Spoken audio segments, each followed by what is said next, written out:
2 дахь асинхрон хичээл маань хүний нэрийн тухай. За хүний нэрийг үндснээр хэрхэн зөв бичих болох вэ?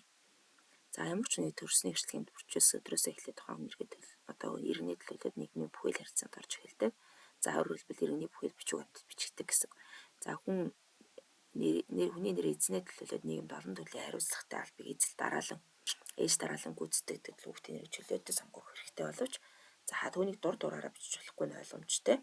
За хэн нэгэн хүний эсвэл аль нэг байгууллагын дурын хэрэг биш. Нэг нэрийг олон янзаар бичсэн жишээ цөөнгүй байгаа. Гэхдээ тухайн улс орны хэмжээгээр ийм нэрийг ингэж бичнэдэг, ийм нэр тэгж бичнэ гэсэн тогтцол байхгүйтэй. Холбоотойгаас ингэж бичээд байна.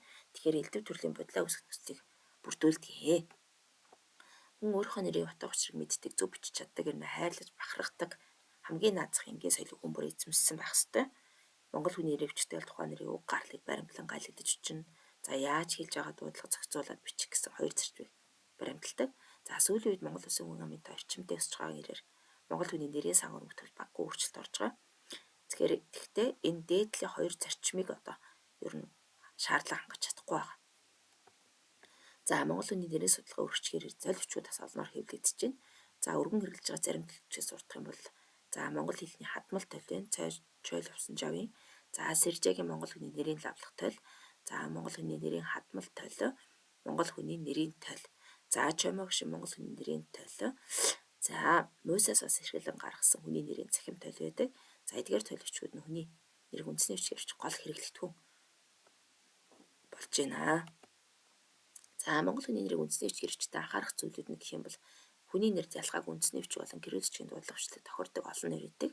За алтан гэдэг бол шууд үндэсний бичигт гэрэлчд яг эзлэгийн хэлбэрээр бичигдэг. Ануу, молор, гэрэл, гэсэр, гомб, галдан, дүгэр, дагдан, дархан, номин, цэцэг гэдгээр үгнүүд маань. За гэрэл бичгээр нэг нэрийг олон янзаар буруу бичиж байгаа хэвснээс үүдэн үндэсний бичгээр мөн олон янз бичнэ гэсэн хандлага ажиглагддаг.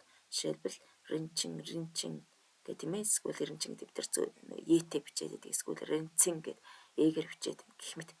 Эдгээрийг бол үндэсний бичгээр ринчин гэж ингэж бичдэг байгаа. За монгол хүний нэрийг үндэсний бичгээр бичгтээ одоо анхаарах нэг зүйл нь болохоор гэрэл бичгийн адил хоёр үгээс бүтсэн үний нэрийн хоёр дахь үг нь ихшгээр гэсэн бол дунд нь зураац салангад бичнэ. За нэм осол аран учрал ичээд доод гэх мэт хоёр дахь үг нь дандаа ихшгээр гэсэн зураац бичиж байгаа. За гэрэл бичгээр дуудлагаараа буруу бичээд хвчихсэн баяраа болдоо цэцгээ хүрлээ бимбаг бийна гэх нэрээ төсөөлөе. Урт гişиг бол хасаж бичнэ. Баяр бол цэцэг хүрэл гэх мэтэр.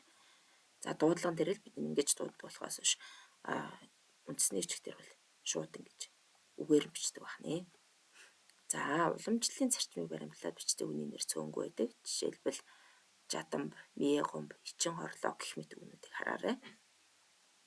За насан учир, эрдэнэ учир, бүрэн учир, мишиг учир, даваа учир гэх нийлмэл нэрийн хоёр дахь нь гүйвэл хичээр хэлж байгаа тул нийлүүлж бичнэ. За энэ дээр нэм очир гэхэд бол бид нэр гэрэл дээр ихшгээр хэлж байгаа та тарж байгаа. Одоо харин юун дээр үндэсний шүтээр болоод ирэхээр эвчэр гэж үчдэг учраас энэ бол гүйвэл хичээр хэлж байна гэж залгаж бичнэ гэсэн. За гадаад хүний нэрийг монгол хүний нэрээс ялгахын тулд галиг үсгээр бичгээс гадна үгийн донд орсон дээтэй гүйвлэгчийг эхэнд ордог хэлбэрээр бичнэ. За жишээл роза, тийм ээ, римхан, бебетхан гэх мэтэр ингээд үгийн донд ордог гэвчийг үгийн эхэнд ордог дээгэр бичсэн байна.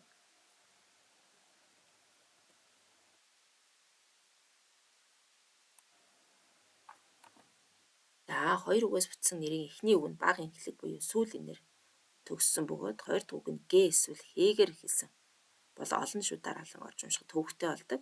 За тэгэхээр эхний үгийн төгсгөлийн бага инхлэг буюу сүүлийн нэг ихэнхлэг ингээр бичнэ. За жишээлбэл насан ханд, ханг дуу гэж тийм ээ наран хуйг ингээд нөө нийлүүлээд бичнэ гэсэн үг.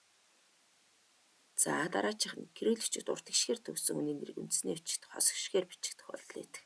Жишээлбэл санжаа, сангжаа и хос гişгээр бичиж байна. Равжаа гэдэг равжия, пэлжээ, дамчаа гэх мэт ингээд дамчуу и гэдэг урт гişгээ бичсэн үнүүдийг хос гişгээр бичих тохиолдол байх нэ. За гэрэл бичигт тусгаарлах үүрэгтэй атуугийн нэмдгээр одоо бүхий орсон хүний нэрийг хатуугийн тэмдгээр үндэсний бичгт орхиж бичдэг хатуугийн тэмдгийг жишээлбэл Бендерья, Жамиан гэхэд хатуугийн тэмдгийн орхиод бичнэ. За гэрэл бичиг зарим хүний нэр урт шиг үндэсний бичгт богиноор бичдэг. За тэмүүлэн гэхий бид нар үү гэдэг бол урт байна. Энэ дээр бол нэг үгээр тэмбүүлэн. За балгармаа үгийн ядагт ордог маа бол одоо нэг а гэж чичээд балгармааг уртаар дууддаг. Агва, мам, гава, аргачаг. За буд сайхан дэд баяр зэрэг хүний нэрийн артаа гიშггүй дэвсгэрлэн орж үдэг. Бид нар хэвтээтэйгээр өчтдөг. Буд гэд тийм ээ дэд гэд хэвтээтэйгээр өчтдөг бахнэ. За зарим хүний нэрийн өргөтгөл болон балархай гişг орчин цагийн дуудлагаас өөр гişгээр бичиж хөвчсөн. За жишээлбэл данзан, дэнзэн, дармаас, жавцан, жанжин гэх мэт. Өнөөдийг хараарай. За хүний нэрийн бүрэлдэхүүнд орсон даавар нөхцөлийг өмнөх хүүхдээс хамт ичдэг байгаа.